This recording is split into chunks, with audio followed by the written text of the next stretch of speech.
জামালপুরের জেলা বিএনপির উদ্যোগে জুলাই আগস্ট গণ অভ্যুত্থান শহীদ ও আহতদের স্মরণে আলোচনা সভা ও দোয়া মাহফিল অনুষ্ঠিত হয়েছে। বিস্তারিত থাকছে নিউজ ডেস্কে। শহরের ফৌজদারি মোড়ে জুলাই আগস্ট গণ অভ্যুত্থান শহীদ ও আহতদের স্মরণে আলোচনা সভা ও দোয়া মাহফিল অনুষ্ঠিত হয়।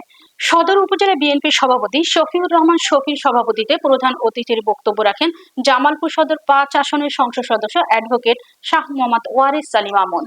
অন্যান্যদের মধ্যে বক্তব্য রাখেন শহর বিএনপির সভাপতি লিয়াকত হোসেন, সাধারণ সম্পাদক শাহ আব্দুল্লাহ আল মাসুদ, সদর উপজেলা বিএনপির সাধারণ সম্পাদক রুহুল আমিন মিলন, যুবদলের আহ্বায়ক শরীফুল ইসলাম, সজীব খান সহ বিএনপির অঙ্গ সংগঠনের নেতাকর্মীরা উপস্থিত ছিলেন।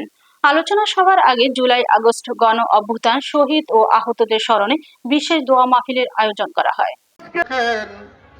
জামালপুর জেলা বিএনপি কর্তৃক জন্য হাজার হাজার আপনার বান্দা বান্দীদের শত শত হাজী সাহেবরা রয়েছে, সকলকে সাথে নিয়ে আপনার আল্লাহ জীবন দিয়েছে, তাদের রুহের মাগফিরাত কামনা।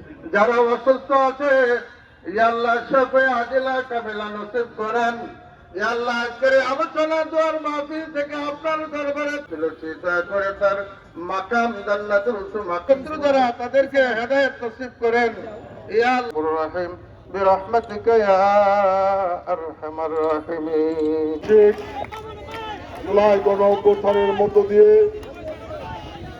স্বাধীন বাংলাদেশের ইতিহাসে যুগের শ্রেষ্ঠ স্বৈরাচার ফ্যাসিস্ট লুটেরার স্বৈরাচার শেখ হাসিনার পতন হয়েছে। যাদের জীবনের বিনিময়ে আমরা ফ্যাসিস্টের পতন ঘটাতে সক্ষম হয়েছি, আজকে স্বৈরাচার মুক্ত বাংলাদেশ পেয়েছি। সেই বীর শহীদদের আত্মার প্রতি শ্রদ্ধা নিবেদনার্থে আজকে জামালপুর জেলা বিএনপি কর্তৃক আয়োজিত আজকের এই শহীদ আন্দোলনের যে যারা হত্যা করেছে সাবেক প্রধানমন্ত্রী শেখ হাসিনার ফাঁসি দাবি করে জুলাই আগস্টের শহীদদের প্রতি এবং আহতদের স্মরণে আজকের জেলা বিএনপি কর্তৃক আয়োজিত।